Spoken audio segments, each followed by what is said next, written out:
Fellow fight fans, what up? It's your boy MMT and let's talk fights. UFC Seattle Fight Night went down, and here's my three major takeaways from that event. Number one, Henry Cejudo looked good.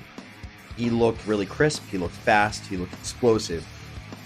It's arguable, I felt like it was very close of a fight, and Song was given the decision, I think, and maybe this is a bit harsh, but I think if you eye poke, it should be an automatic point deduction. And I know that seems a bit harsh, and I know most eye pokes are an accident, but you need to ensure that you do not violate the rules. And if you do violate the rules, whether intentional or not, if I get in my car and I crash into someone and kill them, I didn't mean to, but they're dead. So this is no different.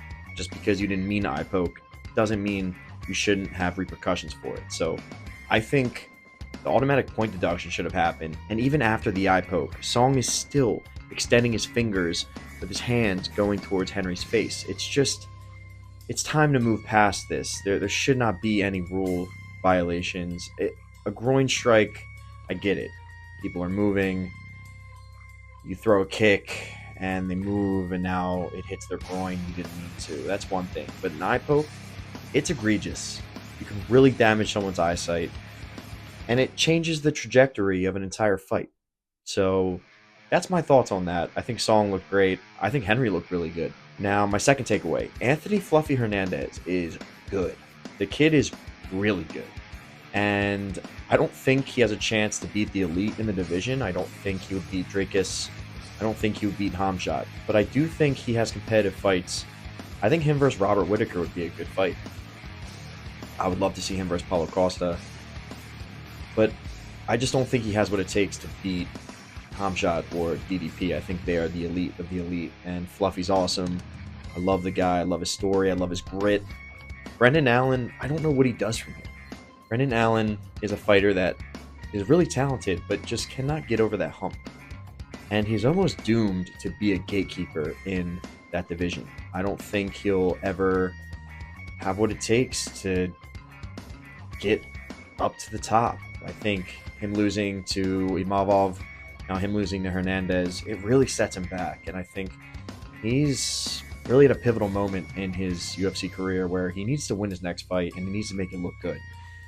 Now, my third and my biggest takeaway is Gene Silva is a star. Gene Silva is incredible. The guy has dynamite in his hands, and he's so fun. He's so entertaining.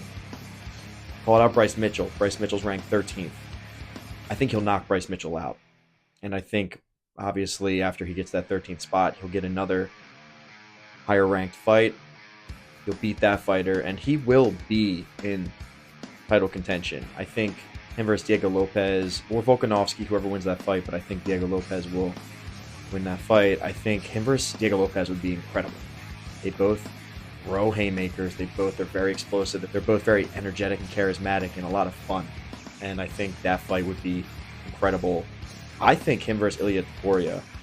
Ilya vacated and is moving up, but I think him versus Ilya, like right now, would be a good fight. That's how good I think Gene Silva is. I think he is fantastic. That entire Fighting Nerds team, that gym is incredible. And I'm so excited to watch all those guys fight, but especially Gene Silva. That guy is a maniac, and he's so talented.